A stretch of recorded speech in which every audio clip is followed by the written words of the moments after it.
it's tough. It's tough for, us full-time workers to train for a marathon, let alone deal with the logistics it takes to get to a marathon and then to get back from a marathon and to recover from a marathon. I just completed the 2025 Sydney Marathon. The race week was frantic. The race didn't go as to plan. Recovery's been rubbish, and I want to tell you all about it. There's definitely some lessons that I've learned from this marathon in the lead up, in the race, and post-race. This might just help you in your race week in preparation for your next marathon and learn some lessons from what I experienced. I don't just run and coach. I'm also a full-time school teacher, which meant Monday to Friday in the lead up to the race weekend, I had to teach for 2 days for the Monday and Tuesday. And on the Wednesday to Friday, I was on a Year 9 adventure camp. Monday and Tuesday of race week were hectic because I had to camp with Year 9 on Wednesday to Friday. Monday and Tuesday, I had to get, the way it works in Australia anyway, so I had to get cover lessons done. That means I had to prepare relief lessons for people who were going to cover my lessons while I was away on camp. So that had to be done by Tuesday evening. I also had other deadlines that I had to meet regarding submission to our state authorities of some senior assessments. On Year 9 camp, everything was going sweet. I kept myself out of doing the activities with the students, with them understanding and the camp operators understanding that I had the marathon on the Sunday. So I took it nice and easy and just watched and supervised, stood back, let the camp directors and the camp staff do their thing. On the Thursday, because they're out bush, because they're out in the adventure area, I decided to go on an easy trail run. Well, on the easy trail run, I stacked it. Not stacked it, tripping on the trail. The students saw me going out on the run and they're cheering and go, "Yeah, Mr. Perriott, yeah, Mr. Perriott." I went over and I went to jump up on a sandstone block and absolutely come a gutser and stacked it. Just trying to have some fun with the kids on camp. Went to jump up on this big sandstone block, slipped, almost banged my head on another sandstone block, almost fell into the fire, mate, but full on stacked it. Come down, I got this graze on my elbow, all down my leg here. 3 days out from a marathon, not even 3 days, mate. I'm not 3 lots of 24 hours, so I'm an idiot.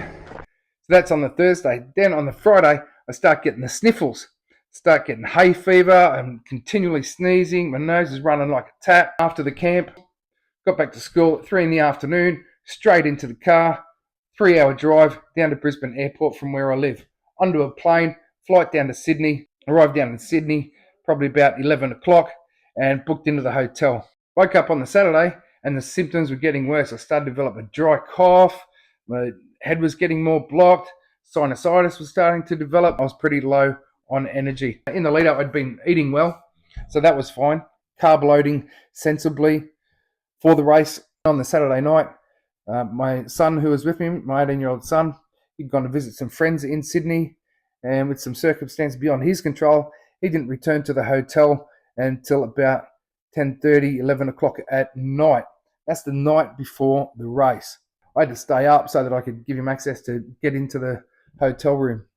So then I'm up at 5 o'clock the next morning, not feeling the best, short on sleep, got cold and flu symptoms. Thankfully, the knee had started to come good. Screamed my way through a shower with all the cuts and bruises and grazes and stuff that I had from the stack that I had on Year 9 camp. Got up, got on the train, and off to the start line. I did a recce on the Saturday evening just to see the processes of transport and how long it would take me and the whole logistics of getting to the start line, which I highly recommend for anyone going to a big event like a world major marathon or a major marathon or race event that's going to have a ton of people there, or in a city or a town that you're unfamiliar with. Despite the poor sleep, despite the grazes and bruises that I had, despite the frantic days leading up to that, and also my health and how I was feeling with those cold and flu symptoms coming on, I felt pretty confident about the race and the goal time that I had to run the marathon in. I started the marathon, I was hitting and maintaining that goal pace with effort that I wanted to for about the first 5 to 10 kilometers, but then the body just started to give up. My legs felt like logs. Well, I just passed the 25k mark, and hey, race doesn't always go to plan. My quads feel like logs. My feet felt like concrete. My feet feel like concrete. energy was okay, but it's like the body just is, mate, we don't want to do this. Just pick it up in the last 10 Ks. I know it's going to hurt more, but hey, what's 10 Ks when you're already done 30, all right? Strangely enough, it was that middle section from about 10 kilometers through to about 35 kilometers where I was really feeling it and really struggling.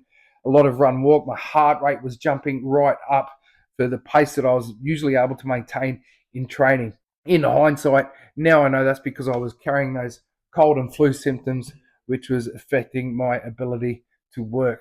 I thought I'd just grin and bear it and tough it out and get to the finish line. It was beyond doubt that I was going to finish the race. I had no doubt about that. Full confidence I was going to finish the race. But how I was going to do that, I really need to manage it. That's something I really like about marathons and ultra marathons, is just that jigsaw puzzle that it can be, that you're figuring things out on the go as situations and circumstances change. It's a real thinking game, a real mental game that you're going through. It's not only a matter of putting one foot in front of the other. There's other things that you need to adjust and work with as you're out in the race. I'd pretty much nailed my nutrition and supplements and stuff while I was out on the course. The amount of gels that I had when I took the gels. I also had some cramp fix that I was regularly taking out there, some like pickle juice kind of stuff from a company in Australia called Fix Nutrition. So I was taking that probably every hour or so.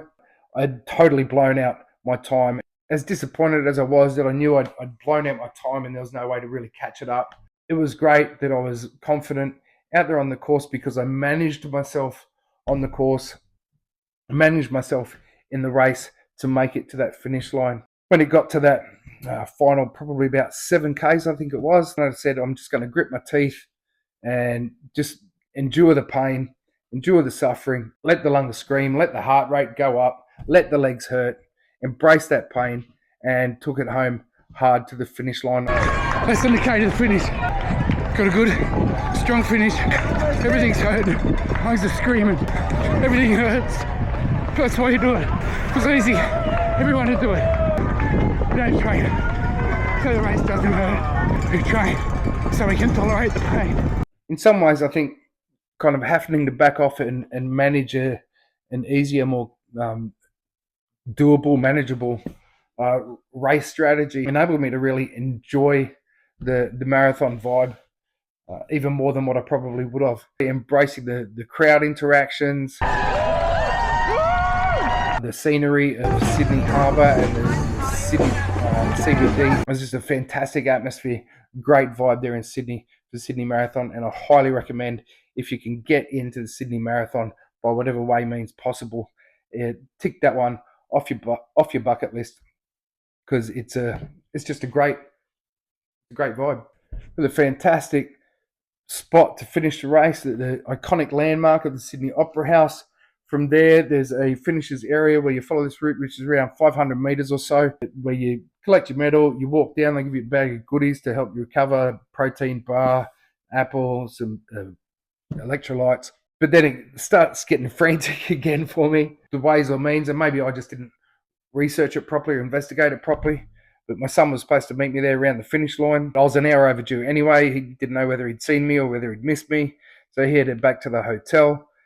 He had my phone, so I wasn't able to contact him. So then I had to go to the information booth near the finish line, borrow their phone, ring my son. Thankfully, he picked up my phone. I arranged to meet him back at the hotel. The whole kind of reunification, the communication thing post-race was a bit off.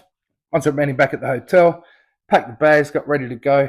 Had a couple of hours to spare. He had some friends down in Sydney, and so we went and met up with one of his friends down in Sydney, spent some time with them, and then I quickly realised, oh, well, look at the time. We've only got about 50 minutes until our flight boards.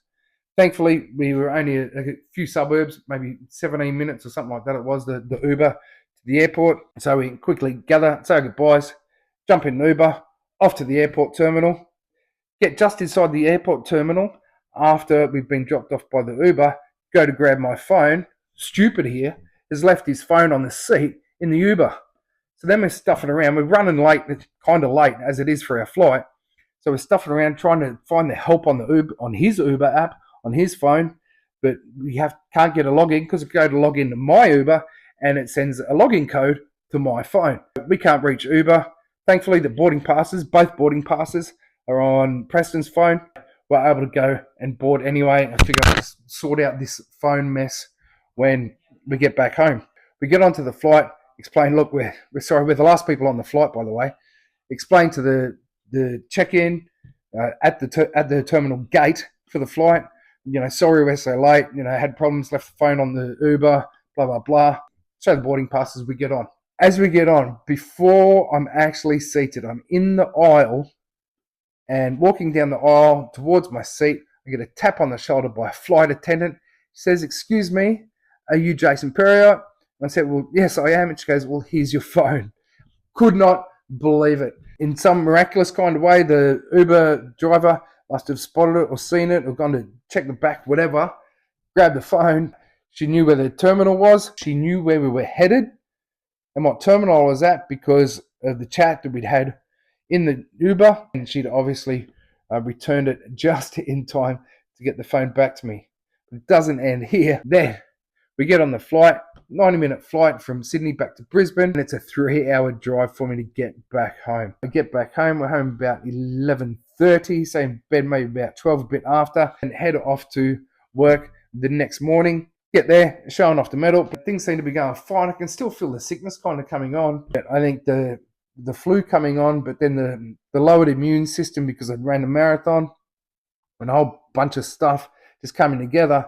Then it was about just after lunch, or it was just before lunch, in the lesson just before lunch. I'm standing at the lectern in the classroom teaching a lesson to my seniors, and I blacked out at the lectern. And they were doing some work, and I was just like standing, observing, doing stuff on my computer. Blacked out, legs gave away. I think the only thing that saved me was I was leaning on the lectern at the time, and even one of the students spotted it. He said, "Sir, you're right. What just happened then?" And I just said, "Oh, my legs gave away because I knew I'd done the marathon." And then the next 2 days, I've been off sick with a cold and flu. That is the wrap up of my race week for Sydney Marathon 2025, how the race went, and what the post-race experience has been like as well. Everyone has a marathon story. They're not all necessarily, I wouldn't necessarily call it a horror story, but it was an uncomfortable experience for sure. But hey, I got out there and I did Sydney Marathon and, got the medal, got the finish, first world major. And, it's just great to be out there amongst those tens of thousands of people running Sydney for its first year as a world major. The vibe was great. Highly recommend it. Get out there, get running, get prepared.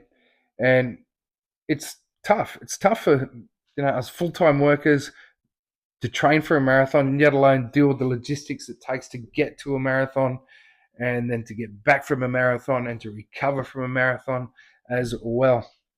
And it just goes with the territory. Sure, all this has happened, but hey, I'll recover, I'll get better, I'll move on. Have you ever had a week like this leading up to a major race event where it involves travel and logistics or just things getting in the way, situations change, race not going to plan, any of those things that kind of played into my Sydney Marathon experience this year?